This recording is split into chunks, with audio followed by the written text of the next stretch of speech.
कुलक्षये प्रणश्यन्ति कुलधर्माः सनातनाः धर्मे नष्टे कुलं कृत्स्नं मधर्मोऽभिभवत्युत।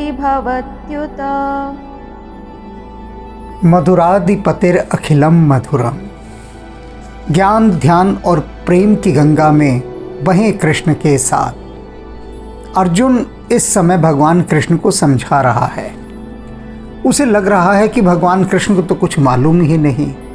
जिन बातों को मैं जानता हूँ, जिनको मैं देख पा रहा हूँ, अनुभव कर पा रहा हूँ, वे सभी बातें कृष्ण अनुभव नहीं कर पा रहे हैं, ना ही देख पा रहे हैं। अब ऐसे में उसका कर्तव्य है कि वह भगवान कृष्ण को समझाए, उनका मार्गदर्शन करे, उन्हें बताए कि देखिए ये जो युद्ध है और इसका जो दुष्परिणाम होगा उसे आप देख नहीं पा रहे हैं, तो मैं आपको दिखा रहा हूँ। और वास्तव में ये जो अर्जुन इतनी बड़ी बड़ी बातें भगवान कृष्ण से कह रहा है, वो उन्हें समझाने के लिए नहीं कह रहा, वो तो बस कह रहा है। मैंने बताया ना पिछले भी कई प्रसंगों में कि इस समय उसे बुखार चढ़ा हुआ है, और जिसे बहुत तेज़ बुखार हो वो उस बुखार के ताप में, उस बुखार की गर्मी में न जाने क्या क्या बड़बड़ाता है। इस समय अर्जुन को वैराग्य का बुखार चढ़ा है।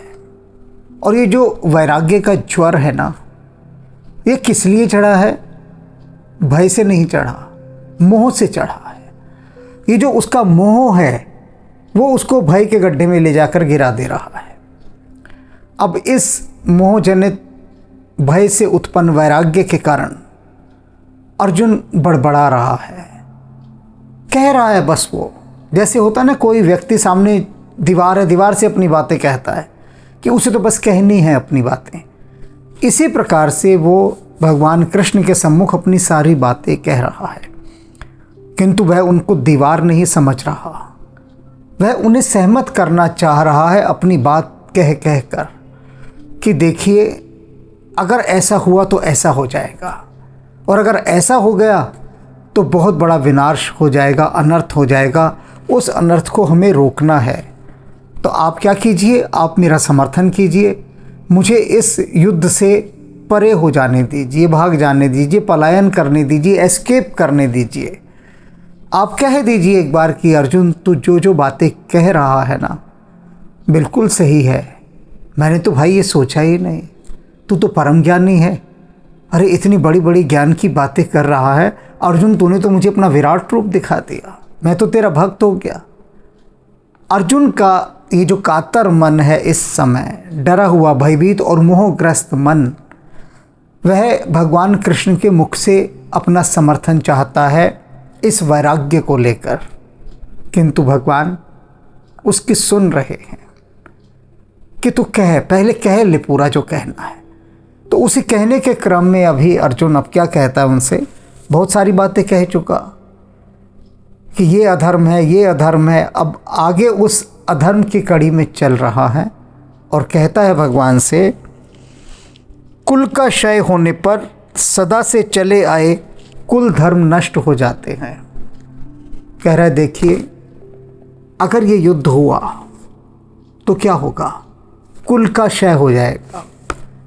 क्षय माने नष्ट हो जाना। ये जो कुल है ना हमारा, ये नष्ट हो जाएगा।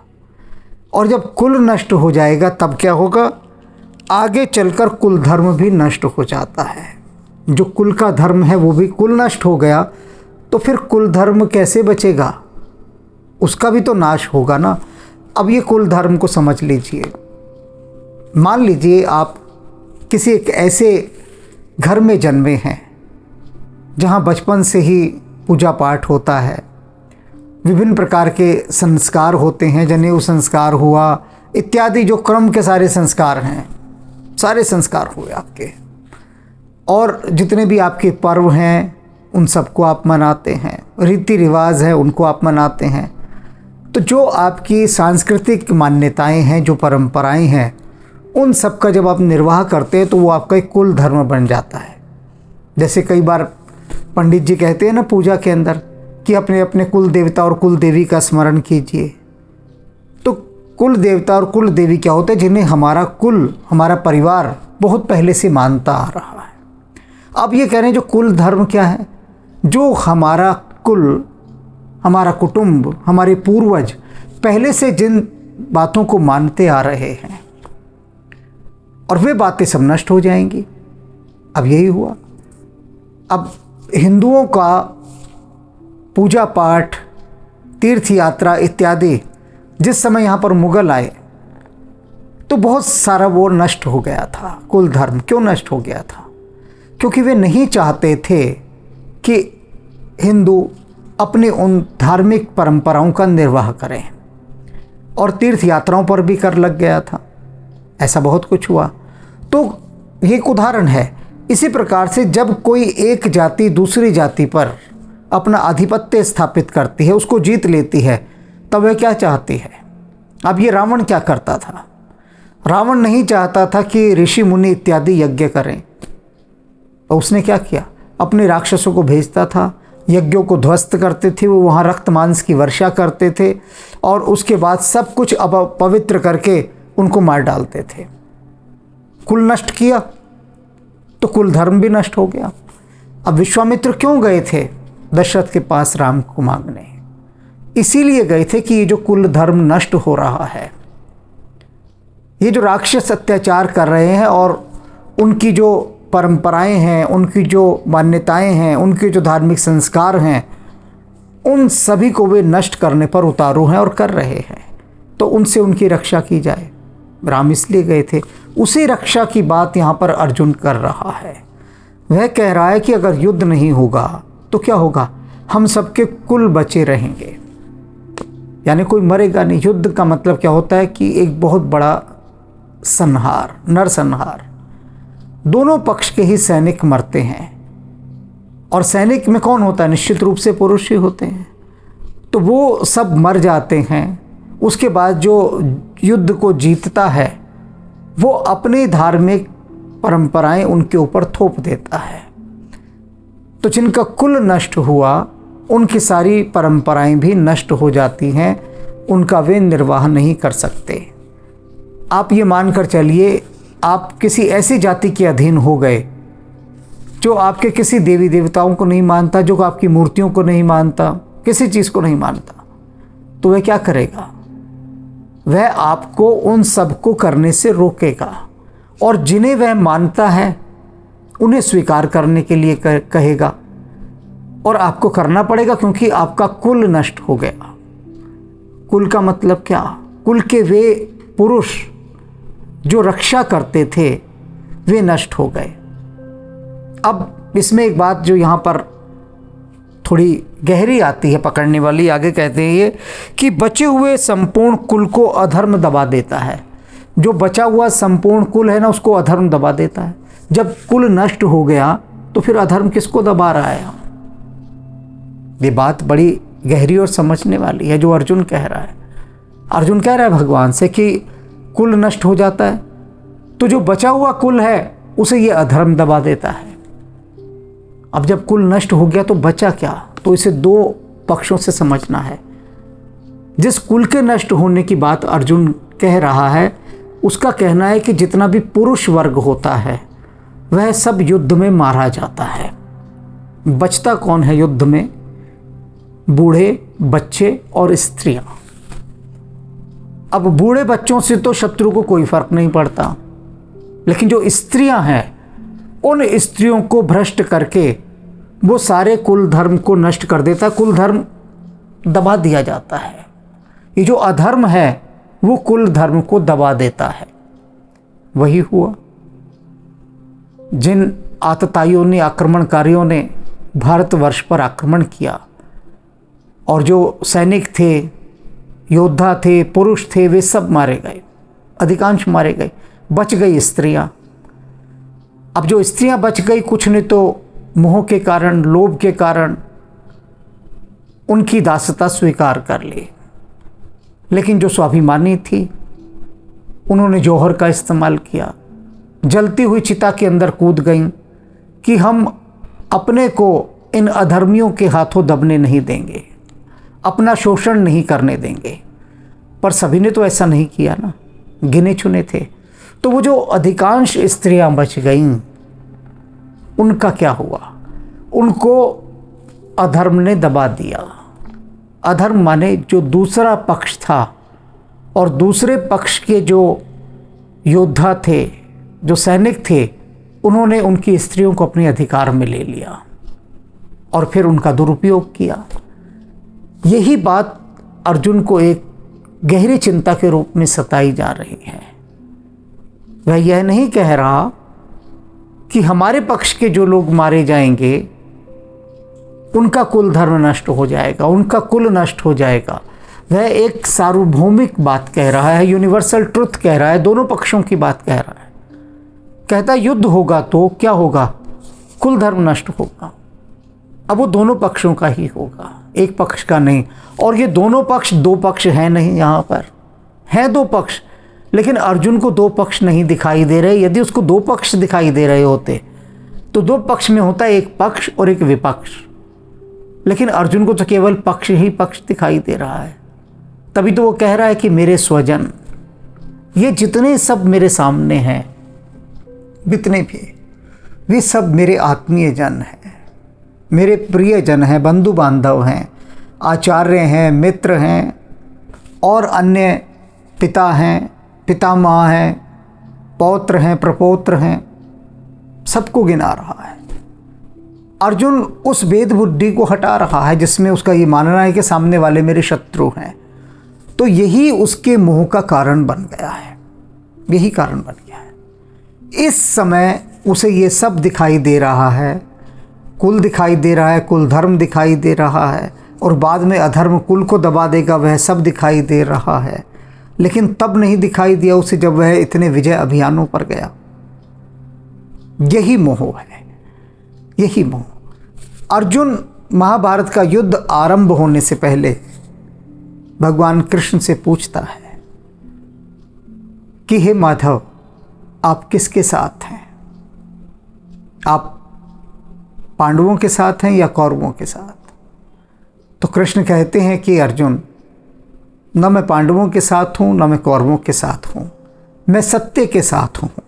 जहाँ सत्य होगा वहाँ पर मैं हूँ। और सत्य को प्रतिपादित करना बहुत कठिन है, बहुत कठिन। क्योंकि सत्य जैसे कि ऐसा समझ लीजिए जैसे सुबह या सांझ का सूरज, वो क्षण क्षण में अपनी आभा को बदलता है, उसके शेड्स बदलते हैं, ज़रा ज़रा सी देर में शेड्स बदलते जाते हैं। वही सत्य का काम है। सत्य भी उस सूर्य के समान है जिसका परिस्थिति के अनुसार उसका शेड बदल जाता है, उसकी आभा बदल जाती है। अब उसको उस रूप में मैच करना, उसके साथ तालमेल बिठाना कि सत्य अब किस डायरेक्शन में मुड़ गया है और किस दिशा से उसका अनुपालन करना चाहिए, भी बहुत बहुत बहुत गहरी बात है, बहुत गहरी बात। जिस समय द्रौपदी का चीर हरण हो रहा था, उस समय वह भीष्म पितामह के पास जाती है। तो भीष्म पितामह उसकी तरफ देखते हैं। वह उनसे पूछती है कि पितामह, इन सबको आप रोकते क्यों नहीं, क्या कारण है? तो भीष्म पितामह बहुत धीमे स्वर में कहते हैं कि पुत्री, धर्म की गति अति सूक्ष्म है। अनेक लोग इस बात पर बड़ा एक अपना विरोध प्रकट करते हैं, आपत्ति करते हैं, कहते भीष्म ने बस इतना कहकर चुप हो गए। बिल्कुल, उन्होंने बहुत गहरी बात कही थी। वे द्रौपदी से कह रहे हैं कि धर्म की गति बहुत सूक्ष्म होती है, अर्थात धर्म सत्य इसको पहचानेंगे कैसे, इसकी गति इतनी माइक्रोस्कोपिक आई से देखनी पड़ती है। और ये सूक्ष्मदर्शी आँख तो सभी के पास नहीं होती ना, भीष्म पितामह के पास थी। वे देख पा रहे थे कि धर्म की गति इस समय कहाँ चल रही है, और उस गति के अनुसार ही वे अपना कर्म कर रहे थे। कृष्ण धर्म की गति को चलते हुए देख रहे हैं अपने ढंग से, और अपने ढंग से देखते हुए वे अर्जुन की भी चिकित्सा करना चाहते हैं। और ये जो अधर्मी हैं इतने, ये जो इतने आतताई इकट्ठे हो गए हैं, उनका भी वे निपटारा करना चाहते हैं। तो सारी चिकित्साओं को कृष्ण एक प्लेटफॉर्म पर लेकर करने के लिए पूरी तरह से सन्नद्ध हैं। और इसीलिए सबसे पहले उन्होंने अर्जुन के भीतर ये वैराग्य उत्पन्न किया कि ये जो भीतर का अवसाद है, ये जो मलाल है, ये जो गिल्ट है, उसका पहले ये निकल जाए। अगर ये बीच में कहीं समस्या खड़ी कर गया, युद्ध शुरू हो गया और युद्ध के मध्य अगर अर्जुन ऐसे बैठ गया, तब तो बात बहुत बिगड़ जाएगी। अभी जो होना है हो जाए। अभी किसी को कुछ नहीं पता लग रहा कि हो क्या रहा है, कि अर्जुन यहाँ पर बैठा ये बातें कर रहा है कि कुल नष्ट हो जाएगा, कुल धर्म नष्ट हो जाएगा, ये जो अधर्म है ये सब कुछ दबा लेगा सारे कुल धर्म को। किसी को कुछ नहीं पता कि अर्जुन क्या कह रहा है। सब यही देख रहे हैं कि अर्जुन भगवान कृष्ण के आगे बैठ गया है, हाथ जोड़े बैठा है और कुछ कुछ भगवान कृष्ण से कह रहा है। दुर्योधन इत्यादि बाकी जो दूसरा पक्ष है कौरवों का, वह तो यही सोच रहा होगा कि अर्जुन इस समय हाथ जोड़कर भगवान कृष्ण से यही प्रार्थना कर रहा होगा कि हे कृष्ण हमारी रक्षा करो, हमारा साथ दो, हमें विजयी बनाओ। और वे सब मन ही मन हंस रहे होंगे कि ये सारे पांडव तो हर समय भगवान कृष्ण के आगे हाथ ही जोड़े खड़े रहते हैं, हाथ जोड़े। ये तो मैं दुर्योधन हूँ जो कृष्ण को घास भी नहीं डालता, और घास क्या डालता, मैं तो उसको बंदी बनाने के लिए तैयार हो गया था। तो दुर्योधन की जो ये टोली मंडली है ना, उसके मन में कृष्ण को लेकर कोई सम्मान नहीं है। वे सब तो यही कहते थे कि ये क्या है, क्या है कृष्ण, अरे एक ग्वाला है, एक बांसुरी बजाने वाला है, इसको हम इतना सम्मान दें।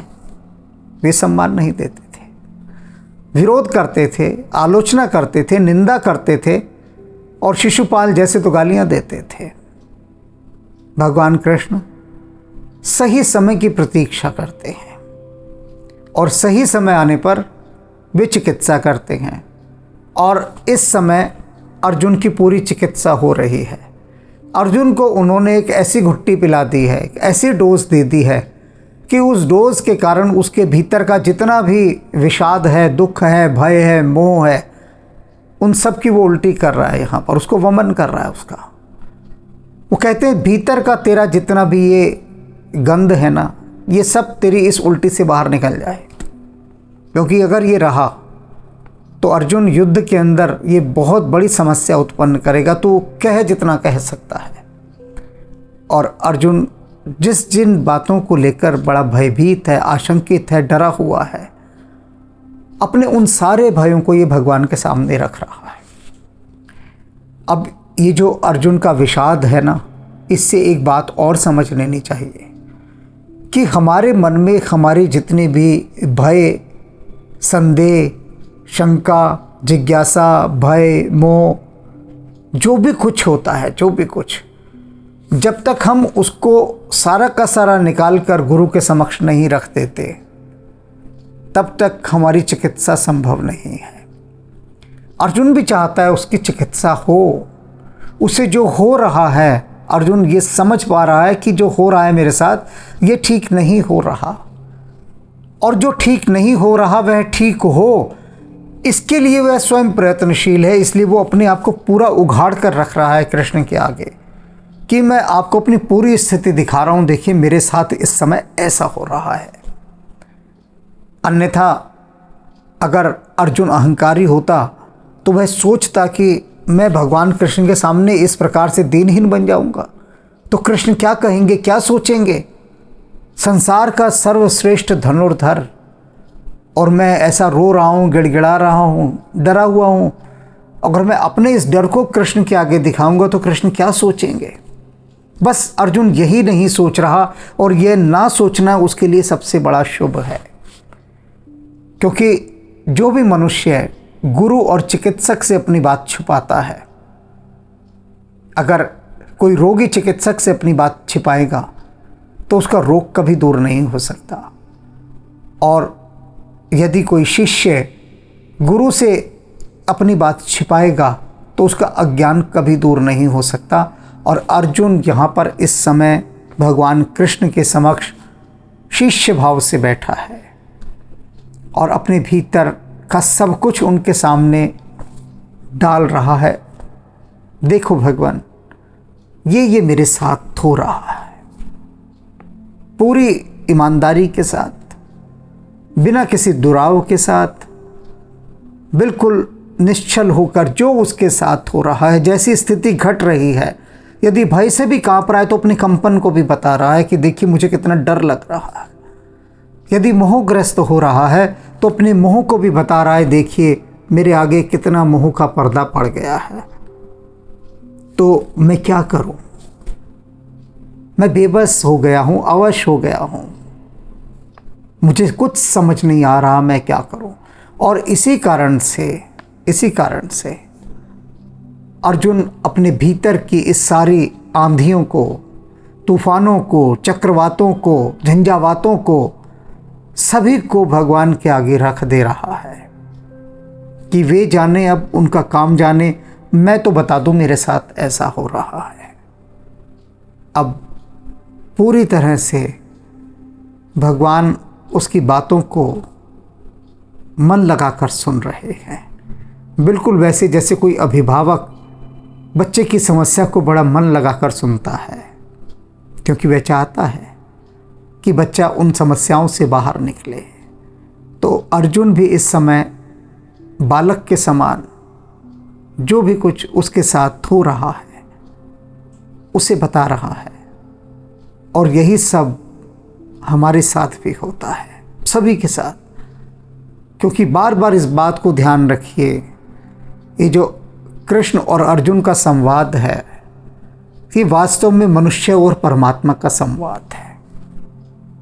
अर्जुन नरश्रेष्ठ है और प्रत्येक मनुष्य अपने आप को नरश्रेष्ठ मानता है, उसको अहंकार। कहते हैं कि भगवान जब धरती पर किसी को भेजता है ना, तो चुपके से उसके कान में आकर माया कह देती कि देख तू संसार का सर्वश्रेष्ठ व्यक्ति है, सर्वश्रेष्ठ प्राणी है। सभी के कान में कह देती है, सभी के कान में, कि तू संसार का सर्वश्रेष्ठ है। और बस वो बात जो अंदर घुसती है वो सदा सदा के लिए रहती है, मनुष्य अहंकारी बन जाता है कि तू सर्वश्रेष्ठ है।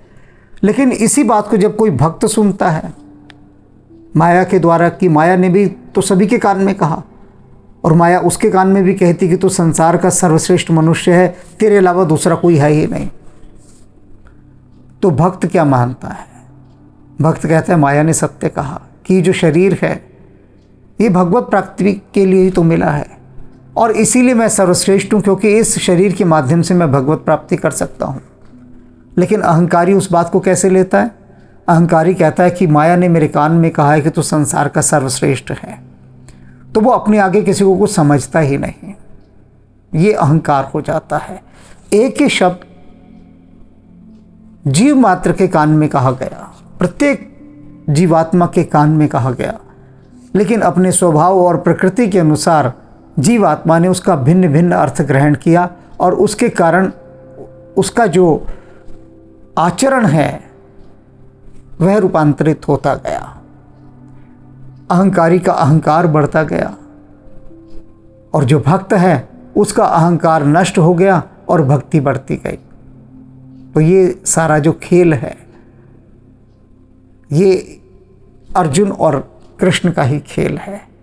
हम सब मनुष्य हैं, हम सब नरश्रेष्ठ हैं, और हम सभी नरश्रेष्ठों की ये स्थिति होती है जो अर्जुन की हो रही है। और हमें भगवान के आगे अपनी इन सारी मनस्थितियों को ज्यों का त्यों रख देना है, निष्कपट भाव से, बिना कोई छिपाए हुए, बिना कोई संकोच किए हुए, और तभी वास्तव में हमारे ये मनोविकार इनका क्षय होगा, तभी होगा, अन्यथा नहीं हो सकता। और अभी तो कहने को बहुत कुछ बाकी है, कहेगा अर्जुन, सुनेंगे भगवान, लेकिन बात वो हमारी आपकी ही होगी।